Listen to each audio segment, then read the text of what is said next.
Good afternoon, one and all present over here. After having in-depth knowledge of different topics, I would now like to enlighten you all on the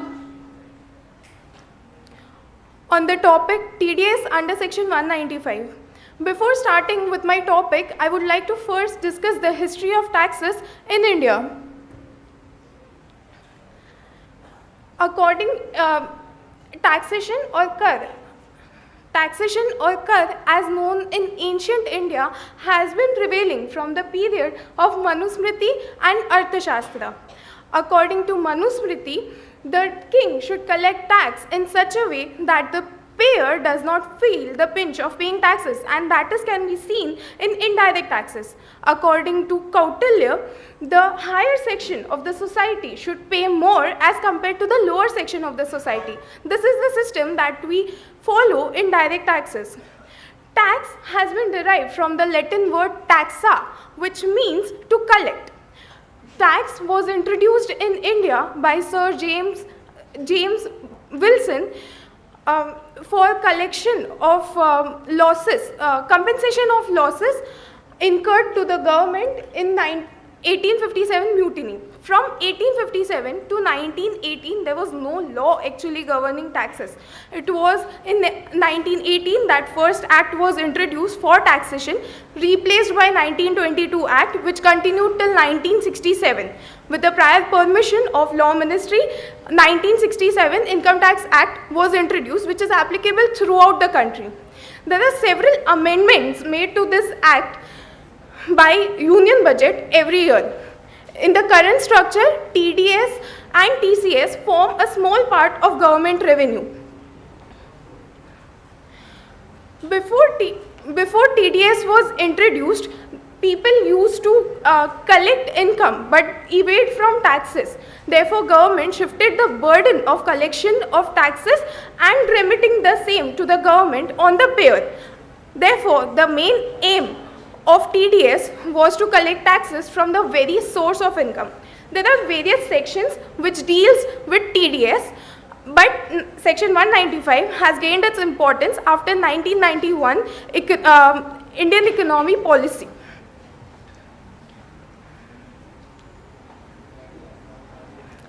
Section 195 deals with the payment made to the non-residents. Under globalization scenario, the business boundaries are not limited to one country. They are spread all over the world.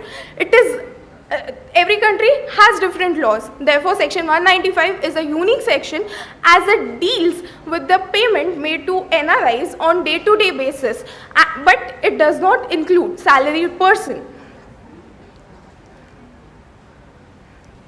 Under the scope of Section 195, non-resident does not include a company or a foreign company. The payments made can be interest or any other sum as per the provisions of the Act, that is Section 4, Section 5, Section 6 and Section 9. Mode of payment can be by cash, by account pay check, by credit to pay or any other mode, including bank transfers. Whichever is earlier would be considered as the mode of payment.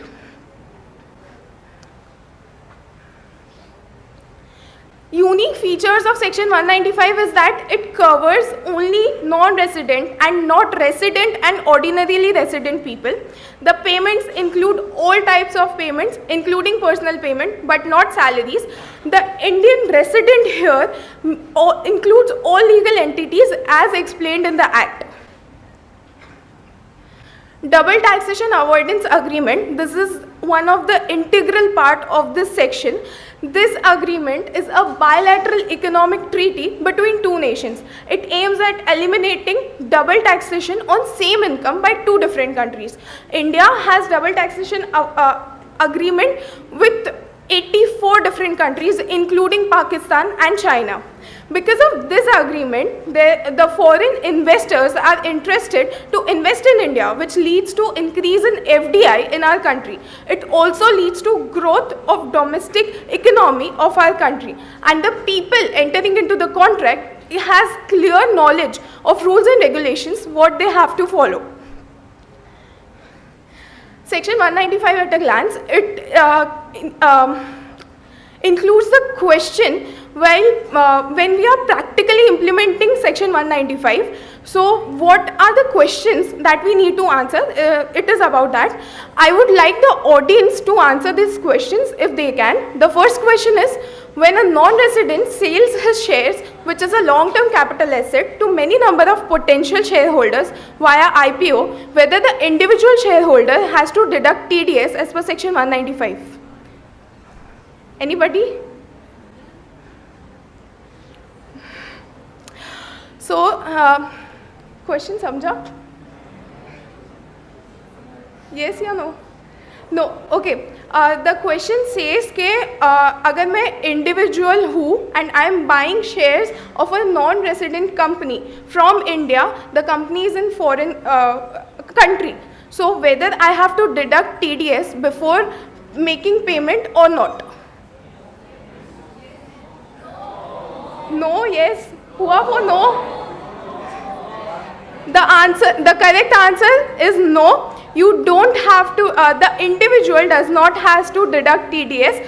This is because this question is based on GDR concept, and in GDR we have authorized banker who makes the payment to the non-resident and not the individual directly making the payment. The second question is, what is the threshold limit for deduction of TDS?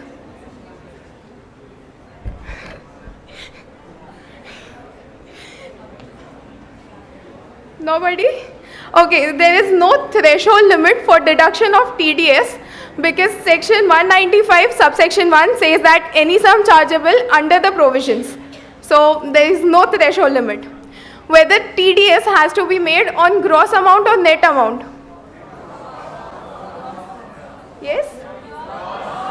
One second.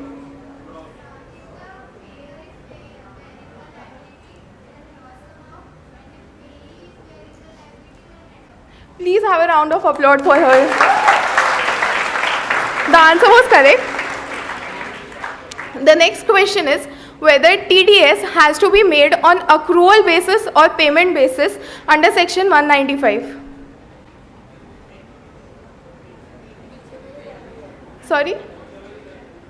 Whichever is earlier. No. Anyone else? Sir? Whether TDS is to be made on accrual basis or payment basis. Okay, yes?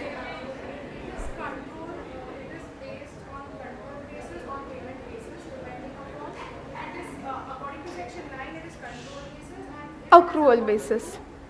And if it is according to DTA, it is payment basis. Okay, yes, the answer was correct. When taxes are required to be withheld under section 195, ये scope में आया था. I've explained this thing. Okay, the taxes are to be withheld for every sort of income except salaries. You can read here, it is royalty income or fees for technical services, business income, independent personal or services or dependent personal services or any other income. The next question is whether a non-resident while making payment to another non-resident be required to withhold taxes as per Income Tax Act 1961. No? Unfortunately, as per the section explanation inserted by Finance Act 2012, any person includes resident as well as non-resident. Therefore, yes, they have to go as per Income Tax Act. What are the circumstances where the payer is unable to determine the amount on which taxes are to be withheld? अगर pair को मालूम नहीं है कि taxes कौन सी amount पे भरने हैं, so what he can do? Estimate.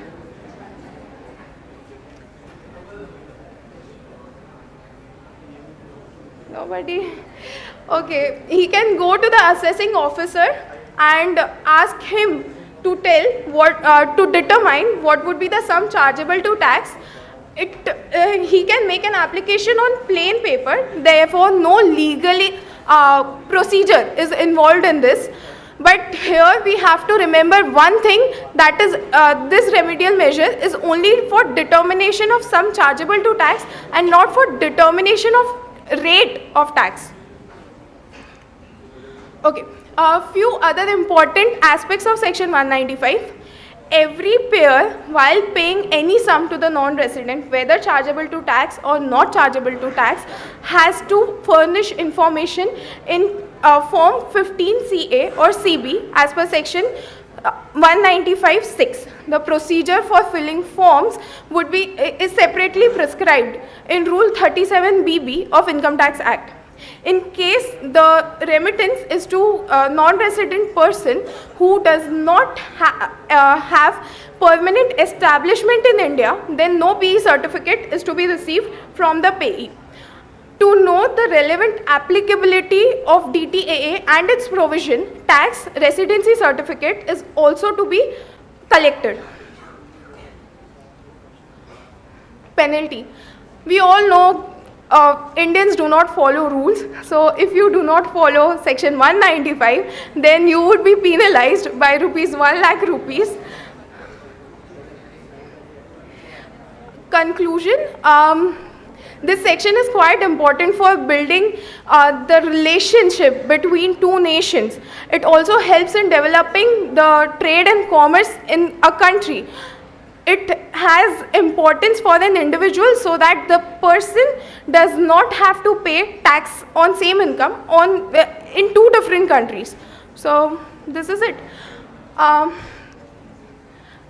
Thank you all for participating and listening.